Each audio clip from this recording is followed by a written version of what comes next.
नमस्कार दोस्तों, स्वागत है आपका YouTube चैनल सिंपल ट्रुथ पर। इस चैनल पर आप जो वीडियोस या ऑडियोस देखने जा रहे हैं, उनका मकसद आप लोगों को भगवान श्री राम के जीवन के और उनके जो चरित्र या पर्सनैलिटी के जो ट्रेट्स हैं, उनसे अवगत कराना है। आजकल ये बहुत ट्रेंड चल पड़ा है कि हम रावण के चरित्र में गुण ढूंढ रहे हैं, उसे ज्ञानी बता रहे हैं, पता नहीं क्या बता रहे हैं, और भगवान श्री राम के चरित्र में हमें दोष नज़र आने लगे हैं। इस चैनल को बनाने का मेरा मकसद सबसे पहला यही है कि मैं आपको श्री राम के जीवन के चरित्र के कुछ ऐसे पहलुओं से अवगत कराऊं जो आपको मदद करेंगी आपकी पर्सनालिटी के डेवलपमेंट में, आपके जीवन के अंदर होने वाली घटनाओं का जब आप सामना करेंगे तो किस प्रकार से भगवान श्री राम ने अपने जीवन में इन सब चीज़ों का सामना किया और किस तरह की उनकी पर्सनैलिटी और थॉट प्रोसेस रहे, किस तरह की उनकी सोच थी जब उन्होंने हर चीज़ का सामना किया। इस तरह की चीज़ें, इस तरह की बातें आप इस चैनल से सीख सकते हैं। देखिए, अगर आप कुछ पर्सनालिटी डेवलपमेंट चाहते हैं, श्री राम को फॉलो करना चाहते हैं, श्री राम की तरह बनने की कोशिश करना चाहते हैं, तो इन वीडियोस को आगे देखें। अदरवाइज़ आप यूट्यूब पर कुछ और भी देख सकते हैं। श्री राम जी का जन्म और जीवन बड़े सारी शिक्षाओं से भरा हुआ है। अगर हम उन्हें अपने जीवन में उतारने का प्रयास करते हैं तो हमारी पर्सनैलिटी में वही गुण उभर कर आएंगे जो श्री राम के अंदर थे। वैसे तो उनके जीवन में अथाह गुणों का भंडार है, लेकिन मैं शुरुआत करूंगा श्री राम की मानसिक स्थिति से, जो हमें अपने जीवन में ढालने चाहिए। और अगर ढालने में कामयाब हो जाते हैं तो आप देखिएगा कि कितना बड़ा परिवर्तन आपके जीवन में आएगा। श्री राम किस प्रकार से व्यवहार करते हैं अलग अलग परिस्थितियों में, किस प्रकार से वे रिएक्ट करते हैं जब उनके सामने कोई सिचुएशन आती है, किस प्रकार से वे अपना आचरण दिखाते हैं जब कुछ भी उनके सामने होता है। सबसे पहले समझने की बात यह है, आज जिस पर्सनालिटी ट्रेट पे श्री राम की मैं चर्चा करना चाहता हूँ या जो उनका गुण है, वो है स्थिर बुद्धि होना, सिंगल माइंडेड होना। श्री राम बड़े स्थिर बुद्धि आदमी हैं। वो विचलित आदमियों की तरह नहीं है कि कभी इधर जा रहे हैं कभी उधर जा रहे हैं। उनका बुद्धि, उनका दिमाग, उनका माइंड बड़ा स्थिर रहता है हमेशा। कितनी भी स्थितियाँ उनके जीवन में आ गई, कैसे भी परीक्षाएं उनके जीवन में आ गई, वे कभी विचलित होते नहीं दिखाई दिए। वे कभी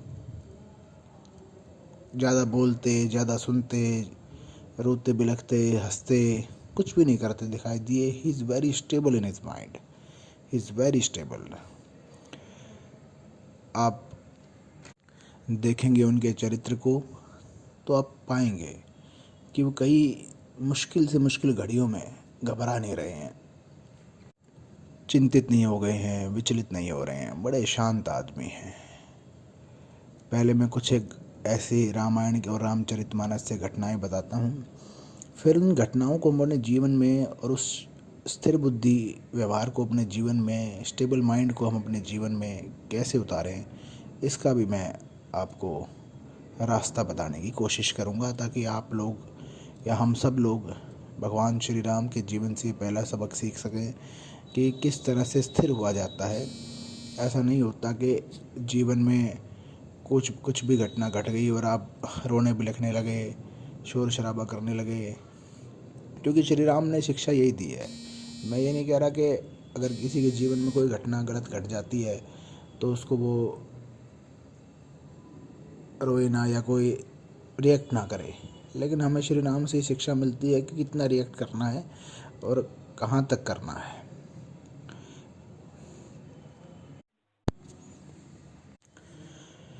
सबसे पहली घटना रामायण में हमें मिलती है जब श्री राम जनक महाराज के दरबार में बैठे हुए हैं। तो प्रभु राम जो हैं वहाँ पर जनक किसी स्वयंवर में नहीं गए हुए हैं, वे तो सिर्फ एक ऋषि के साथ वहाँ पर गए हैं घूमने फिरने। बच्चे जैसे मेला देखने चले जाते हैं ना, वैसे गए हुए हैं। कोई खास उनका काम नहीं है वहाँ पर कि उन्होंने धनुष ही उठाना है। लेकिन जब जनक महाराज क्षत्रियों के बारे में, बहादुरी के बारे में, साहस के बारे में बड़ी कटु वचन बोलते हैं तो लक्ष्मण क्रोध से पागल हो जाते हैं। लेकिन श्री राम बिल्कुल नहीं विचलित हुए हैं, वे बड़े शांत बैठे हैं। और जब उनको कहा जाता है कि आप इस धनुष को उठा लीजिए और इस स्वयंवर का कार्य पूरा कीजिए, जो शर्त है स्वयंवर की कि धनुष उठा के थोड़ा सा झुकाना है, धनुष उठा के थोड़ा सा झुकाया जाता है प्रत्यंचा चढ़ाने के लिए। तो धनुष उठाकर थोड़ा सा झुकाना है। लेकिन भगवान राम वहाँ पर उठते हैं, सबसे पहले सब ऋषियों को प्रणाम करते हैं। श्री राम को पता है कि वो इतने ट्रेंड हैं धनुर्विद्या में, उन्होंने बहुत सारी प्रैक्टिस की हुई है। ऐसा नहीं कि वो जो है कुछ स्पेशल टाइप के आदमी थे या भगवान जैसे कह देते हैं ना कि उनके अंदर शक्ति थी। वे इंसान के रूप में हैं, इंसान के रूप में ही व्यवहार करते दिखे हैं। कहीं उन्होंने भगवान के रूप में व्यवहार नहीं किया है। भगवान तो बाद में बने हैं, जब उन्होंने अपना पूरा जीवन दिखाया करके, जब लोगों को समझ में आता है कि ये भगवान है। लेकिन वैसे वे इंसान के रूप में दिखा रहे हैं तुम्हें कि किस तरह से आचरण किया जाता है जब इस तरह को विचलित स्थिति आ जाती है। जब कोई बड़ा आपको कटु वचन बोल देता है या कोई स्थिति आ जाती है तो आप चिल्लाकर बदतमीजी से उसको जवाब नहीं दे रहे हैं। श्री राम ऐसा नहीं करते हैं, वे सम्मान से उसको जवाब दे रहे हैं। कटु वचन सुनने के बाद भी उन्होंने कहा ठीक है। कटु वचन का जवाब उन्होंने इस तरह दिया कि वे धनुष को उठाकर तोड़ देते हैं। राजा जनक को भी इससे बड़ी शांति मिलती है। हालांकि शिव धनुष जैसी चीज़ तो तोड़ दिया जाए तो कोई खुशी की बात तो नहीं है, लेकिन उन्होंने जाके तोड़ दिया। सब लोग खुश हुए हैं। ये आचरण देखिए, बड़े उसे कटु वचन नहीं बोले, स्थिर बुद्धि हैं, विचलित नहीं हुए, गाली गलौच नहीं की। तुमने गलत बोल दिया तो मैं भी तुम्हें गलत बोलूँगा, गाली गलौच नहीं की। उठा करके आचरण दिखाया, ऋषि मुनियों को प्रणाम किया, सबका आशीर्वाद लिया। तो ये आचरण है श्री राम का। और भी कई स्थितियाँ जीवन में मिलेंगी। अगर मैं सबको एक्सप्लेन करूँगा तो ये वीडियो बहुत लंबी हो जाएगी। तो मैं आपसे कहूँगा कि सबसे पहले स्थिर बुद्धि होने का प्रयास कीजिए। अगर आपको श्री राम के जैसे बनना है तो सबसे पहले आप जा कर के किस प्रकार से करेंगे ये सब। सबसे बड़ी चीज़ ये है कि बोल तो हमने दिया कि श्री राम स्थिर बुद्धि है, हमें स्थिर बुद्धि होना चाहिए।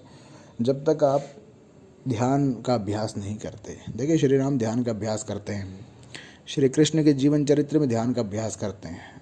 बड़े दुख की बात है कि कृष्ण के जीवन चरित्र में लोगों ने सिर्फ रासलीला का ही सुना है, लेकिन कृष्ण का जो अगर लाइफस्टाइल आप पढ़ लें भागवत के अंदर जिसमें रासलीला भी है, तो श्री भगवान कृष्ण और भगवान राम ब्रह्म मुहूर्त में उठ जाया करते हैं, यानी 4-5 बजे में उठ जाया करते हैं। हम लोग सोते रहते हैं तो स्थिर बुद्धि हो नहीं सकते।